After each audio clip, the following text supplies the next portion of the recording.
right, again, this is John Perry recording from the African American Golf Digest booth here on the floor of the PGA Merchandise Show in Orlando, Florida, at the Orange County Convention Center. I'm here with Joe Arthur Johnson. I'm here with Joe Arthur, and he's also a member of what's the club in Georgia? I'm a member of Cal's Pals. Cal's Pals? Yeah.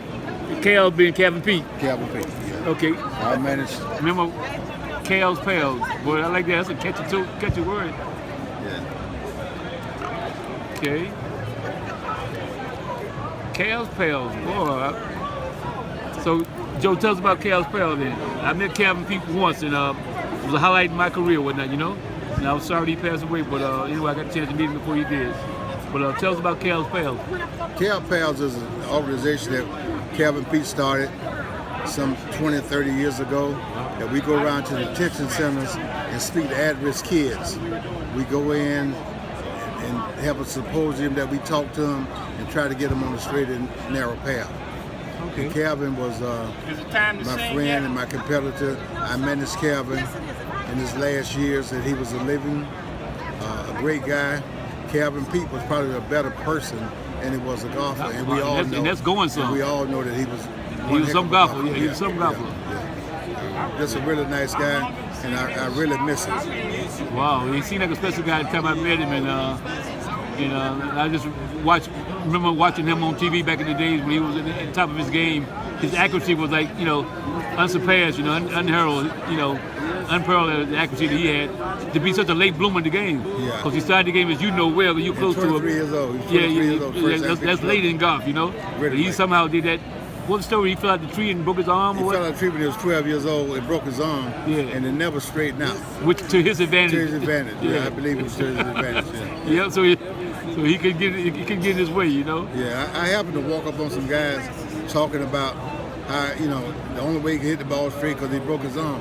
I told you guys, well, if that was the case, all y'all would break y'all arm. Go ahead and break your arm. Yeah. You got that right. He was very gifted, and he was a hard worker. Yeah, he was a good humanitarian and whatnot, Yeah. So you played quite a few rounds of golf with him, I guess, I spent, I could say, we're 40-year friends, Okay, 40 years, that's lifetime. Yeah, that's a long time, and the last 10 or 12 years we were very close and spent a lot of time together. Okay, yeah, he was special. Up until his death. He's a special guy, Very special. And but anyway, so Cal's Pals, are you like a caretaker of Cal's Pals, or what is your role in Cal's Pals? Like I said, I managed Calvin in his last. Oh, managed. I managed Calvin and Leo. Oh, and Leo, he's another icon. And Charlie Sipper was a great friend of mine, so we all interact over the years and had a great time together. Wow. Yeah, I met Charlie and I'm a former director of golf at the First Tee. Okay, wow. Yeah, so I've been very involved. You said it was the first year out of Jacksonville? First year out of Jacksonville. I've been very, very involved with kids. Okay. In their programs all my life, And Calvin's wife is she involved with? She was my executive director. Okay. At the First Tee. And her name? What's her name? Pepper Peete. Pepper Peete. Okay. Yeah. Very nice lady. Yeah. So the First Tee of Jacksonville. Yeah. About how many kids was involved in that? Well, we had about 30 or 40 kids at any given time. Okay. That we mentor, classroom work, and all, and teach them the 9 core values of golf. Oh, okay, fantastic, man. Yeah. And a lot of young female golfers coming up. We had male and female. Yeah. Yeah, great. And we had a cross section of kids from the neighborhood, and we bust some kids in. So it's a program that was always open to the kids, because we want to try to keep them off the street, keep them involved in activities and golf things is of that nature. definitely a perfect game for that. It's a game for all ethnic. I mean, all groups. Period. What ethnic background? Yeah, we have to grow. We have to figure out a way to grow the game. Yeah, absolutely. Yeah. You have to. I know Jacksonville's not that far from St. Augustine, where the Hall of Fame, World Golf Hall of Fame, is located at. Do they ever have like field trips or something that they may take the kids down there? I'm sure they have field trips. I'm not involved with the First Tee anymore. Okay. But they do have field trips going into that area. Okay. And we're putting together a Black History tournament, February the 27th, 2017. Where would this be? It's going to be at the Claremont Square in St. Augustine, Florida. Okay. Yeah. So this tournament it's a building block that I'm trying to get all the living legends that played the PGA Tour to get them back involved. That are still alive. They're still alive, Yeah, right. and get them back involved and show them our gratitude and appreciation for all their hard work. Like Brother Jim Dent, who's here today. Yeah, right? yeah. Jim is a good friend of mine. Yeah. Me and Jim was competitors. And, Oh, okay. like I said, we all had a great time together. Yeah, great circle. You got a great circle of friends. I envy you. I wish Great circle. I got to learn them. I learned them a little later on, but I would have loved to play the round of golf with either one of them. You know? I wasn't a great golfer that these guys was. You were the ball striker they were. But they all took me in, and we had a great time together. And I was able to have 2 wins and stiff competition. You got a few? Yeah, so I got You took a few nickels from them, huh? My name is. They know who you are. My name is stamped up there somewhere. I hear you. You got a birdie or two on them. Yeah, I made a birdie or 2. Yeah, definitely. I hear you, man. Yeah. So now you were saying something about. I think you said something about Ponte Vedra. That you remember the Ponte Vedra? I remember the TPC.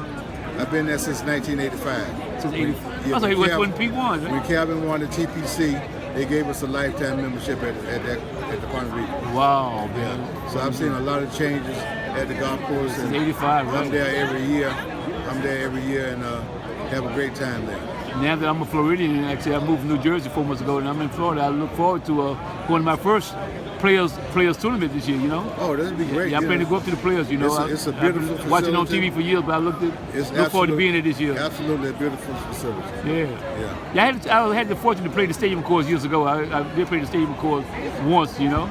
I was lucky enough to get out there and play the stadium course and the par 3 hole, the water hole, number 17, par 3. You did a lot. I got my little 3 and moved on. Yeah. Hit on green and 2-putt. I've seen people take 10 or 12 shots on that hole just to say that they got it on that hole. You know. So, and me and Calvin was there almost every day. Okay, wow. Yeah. Well, I know he hit the mini balls in that water. No, he didn't. At his later years, he didn't play golf a lot. He would come out and watch me practice for a couple hours. Okay. And he just liked being out, you know. And he still had a lot of fans, you know. He absolutely like I said, did. Calvin was probably a greater person than he was. They was golfer, and that's going so something, you know. He still had fans, and he greeted them all. Yeah. He never shared away gracious, and try to go and hide like some of the professionals do. Sure. Calvin was right there speaking to him and, you know, and taking Always pictures giving with up him himself, yeah. and signing autographs. He was always very personal. Yeah, always giving up himself. And the PGA Tour has did a great job is trying to keep his legacy alive. You know, so sure, that's my goal is to this year is to have something in honor of Calvin Peete. Okay, like I said, like a caretaker of his legacy and whatnot, I don't ever want the legacy to die. Or the world to forget, you know, that he passed his way, you know. And sometimes we're easily forgotten, you know. Yeah. I think Pete Brown passed away. You say Pete Brown was a friend of yours also. Pete was a friend of mine. And so many people, you know, they have a clue who Pete Brown was. Yeah. You know, he wasn't, I guess, as commercialized or what you can say as Pete or Lee Eldo or very humble, whatever. Very humble guy. But nevertheless, a great man. You great know? friend. Yeah. Well, Joe, so what else I want to ask you about Ponte Vedra? Something I want to ask you about Ponte Vedra. But you live in Jacksonville. You don't live in. I live in Jacksonville. Yeah. But anyway, man, best luck to you. Anything else? This PGA show, birthday show that you? Well, I have a great time. Because this is not your first time here. No, I've been here for 10 or 12, 13 years. You're a veteran. Yeah, I enjoy myself when I come here. Yeah, because you never know what you might see, right? You never know who you might see. What you might see. What you might see or who you might see. Yeah. You attend demo day? You always go to demo day? I went to demo day yesterday. Yeah. Okay. Yeah, that was my first time out there. I look at all the clubs and the different, high-tech stuff. And What do you play? I'm tailor-made right now. I'm tailor too, so great minds think alike. Yeah, tailor-made.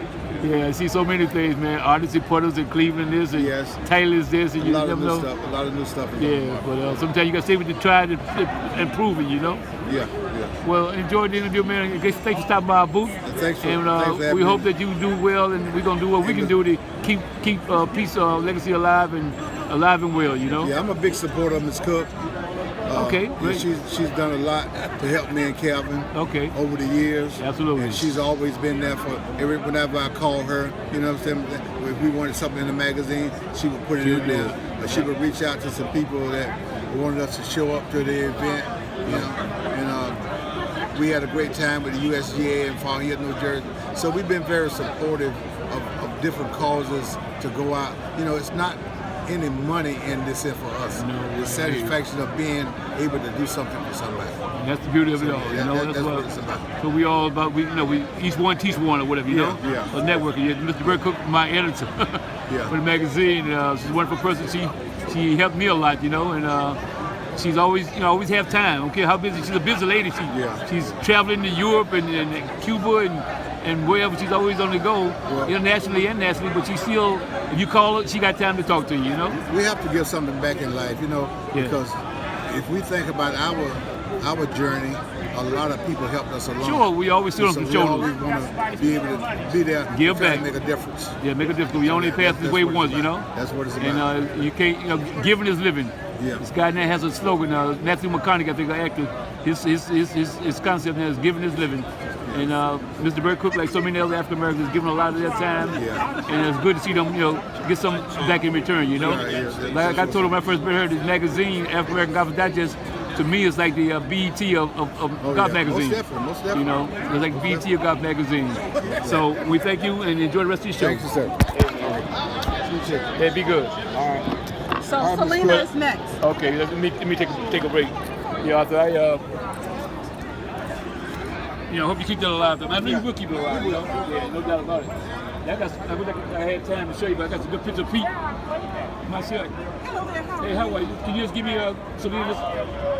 give me a second, okay? What's it, DVD? Yeah, I want you to hear this so you're going to do my interview. Oh, yeah? Okay, you tell me how to do it. We're going to have some background music here? Okay.